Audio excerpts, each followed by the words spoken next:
Այսօր եթե եղեցի Բերդյուն հարաբերությունների մասին գխոսենք, որ անխուսափելի որ ինչ որ կատարվի որ Երևանի մեջ վերջին 3-4 շաբաթներուն մեր մտքի մեջն է, բայց ինչ որ դեղի ունեցավ, ասենք Բաբտակավորին եւ Ներսես Կաթողիկոսի միջև, ովևէ պայմանավորված չէ, ինչ որ կատարվի որ այսօր վարչապետին եւ վեհապարի միջև, չէ, բայց մեր դիրքորոշումները գաստե որ ինչպես տեսնենք, բամը որ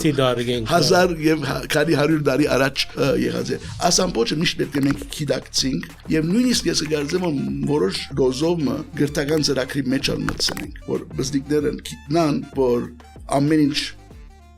Իսլամիզով Ղուրանի պես երկնքեն ինգած նախատասություններ չեն եւ ինքը նաեւ գիտնա որ ինքը մասնագիծ է պատմությունը մեկնաբանելուն եւ ինքը իր քննադատանը գախված չէ որ ինքը ասե որ ես այսինչ պատմական գերբարը գսիրեմ կամ ոչ որ երկու օքի բեգերն ասել ես գսիրեցի ինքը այս պատճառով ես չսիրեցի նույն քննադատանը ստանան ինչու որովհետեւ իրենք կարողացան ճիշտ կերպով ներկայացնել որ իրենք ցանոթ են թեփկերուն եւ գրծանց են իրենց դիրքորոշումը արդայել իրենց ուսանողական դարիքին համապատասխանի դա հարցը դպրոցը գլա թե համասարակաշ դարբեր է քննադելու սանտրակը եւ ադոր համար որ ես որոշակի դրական բան գտեսնեմ որտեղ այս նոր ծրագիրը թուրը կփանա կամած ադիգա արմատավորելու մեր գրթական համագարկին մեջ